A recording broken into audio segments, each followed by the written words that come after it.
Hello, students. Welcome back to your favorite channel Dhruv star classes. और आज हम बात करेंगे आपके first paper BA first year के फर्स्ट पेपर की। अकॉर्डिंग टू सिलेबस हम वन बाय वन सभी चैप्टर कंप्लीट करेंगे।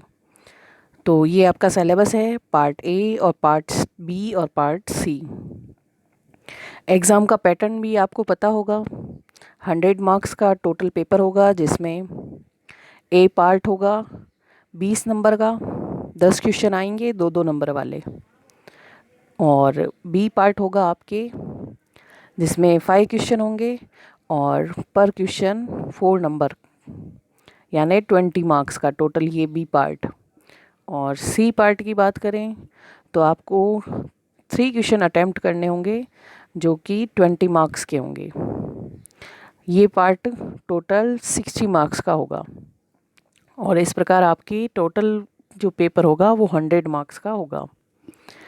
तो ये आपके सिलेबस है, इसी के अकॉर्डिंग हम फर्स्ट चैप्टर को लेते हैं, भारतीय संस्कृति की मुख्य विशेषता। जिसमें बात करें संस्कृति, यानी संस्कृति शब्द सम, उपसर्ग और क्री धातु से मिलकर बना हुआ है, जिसका शाब्दिक अर्थ होता है परिमार्जित करना अथवा परिष्कृत करना। एग्ज़ाम के पॉइंट ऑफ व्यू से आपके एग्ज़ाम में डेफिनेशन भी पूछी जाती है भारतीय संस्कृति की। तो हमने 2-3 डेफिनेशन ली है, टाइलर महोदय की, ग्लीन महोदय की और ग्रीन महोदय की। तो ये डेफिनेशन भी आपको लर्न करनी है, जिसमें टाइलर महोदय कहते हैं कि संस्कृति वह जटिल पूर्णता है जिसमें ज्ञान, विश्वास, कलाएं, अन्य क्षमताएं व आदतें आती है, जिन्हें मनुष्य समाज का सदस्य होने के नाते अर्जित करता है। यानी व्यक्ति समाज का सदस्य होने के नाते संस्कृति को समाज से ही प्राप्त करता है या उसे अर्जित करता है, उसी का नाम संस्कृति है। ग्लीन महोदय यानी प्रत्येक समूह तथा समाज में व्यवहार की ऐसे प्रतिमान होते हैं जो एक पीढ़ी से दूसरी पीढ़ी को हस्तांतरित किए जाते हैं तथा जिन्हें बच्चों को सिखाया जाता है समाज में रहकर, और इन संस्कृति में समय के अनुसार परिवर्तन की संभावना भी रहती है, उसी का नाम संस्कृति है। इसके अलावा ग्रीन महोदय कहते हैं कि संस्कृति ज्ञान, व्यवहार, विश्वास की उन आदर्श पद्धतियों को कहा जाता है जिनके माध्यम से सामाजिक रूप से एक पीढ़ी से दूसरी पीढ़ी को यह व्यवस्थाएं दी जाती है या प्रदान की जाती है। कुल मिलाकर सभी इतिहासकारों की मान्यता है कि हम समाज में रहते हैं और समाज में रहते हुए हमारे कुछ उत्तरदायित्व होते हैं, और उसी का नाम संस्कृति है। तो अब बात करें भारतीय संस्कृति की विशेषताओं के बारे में। यानी भारतीय संस्कृति एक प्राचीन संस्कृति है, क्योंकि इसकी गणना प्राचीन संस्कृतियों में की जाती है। विश्व की अनेक संस्कृतियां अपने उच्च स्तर को प्राप्त कर कालांतर में समाप्त हो गई है, लेकिन संपूर्ण विश्व में चीन और भारतीय संस्कृति को छोड़कर वर्तमान में सभी संस्कृतियां समाप्त हो चुकी है। इसीलिए भारतीय संस्कृति की गणना प्राचीन संस्कृतियों में की जाती है। अगर बात करें आध्यात्मिकता की, तो भारतीय संस्कृति की जो प्रकृति है वो धर्म प्रधान है, और इसी विशिष्टता के कारण यह विश्व की महान संस्कृतियों में मानी जाती है। और भारत में ये विचार सदा से ही चला आ रहा है कि आँखों से दिखाई देने वाले इस स्थूल संसार से परे भी कोई सत्ता है, और जिसके माध्यम से ही यह प्रकृति फल अथवा फूल रही है।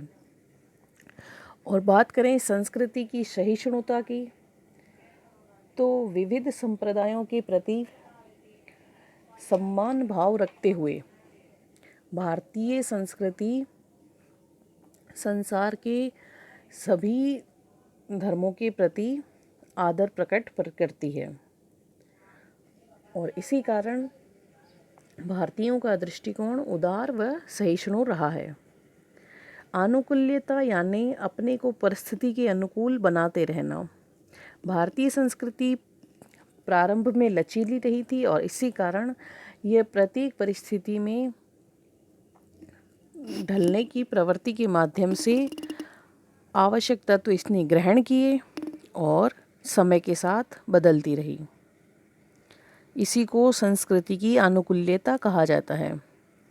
संस्कृति की सर्वांगीणता की बात करें तो इस संस्कृति के माध्यम से व्यक्ति के संपूर्ण पक्ष का विकास किया जाता है, चाहे वो शारीरिक पक्ष हो, चाहे मानसिक हो या फिर आध्यात्मिक।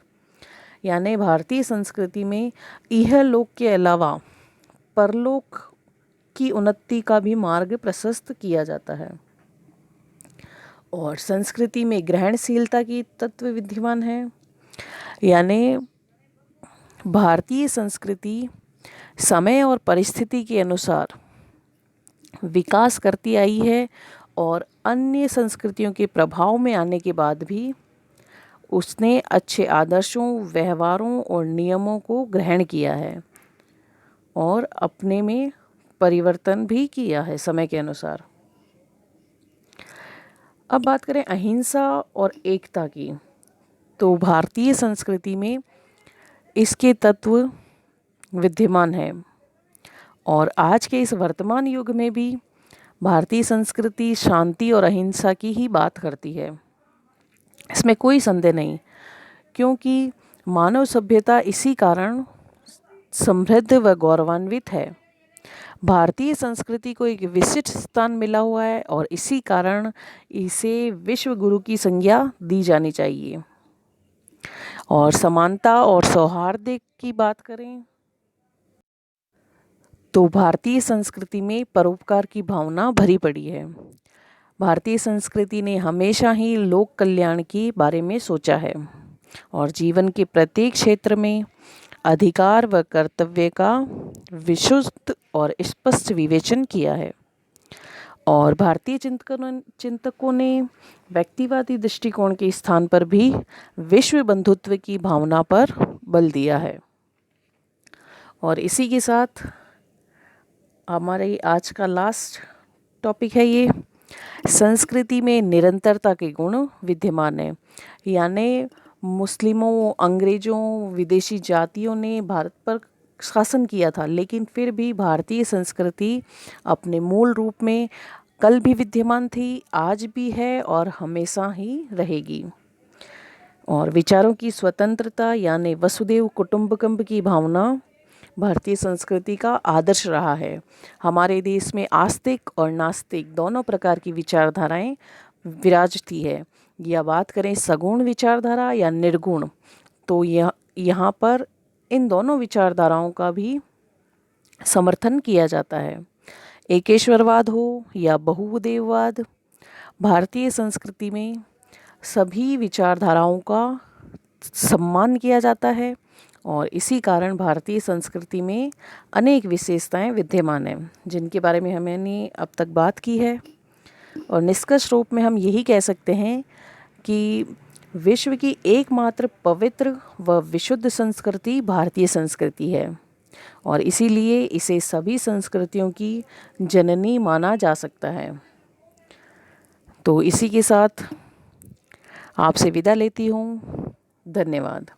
नेक्स्ट वीडियो में मिलेंगे हम भारतीय संस्कृति का ही टॉपिक लेकर। तब तक के लिए धन्यवाद।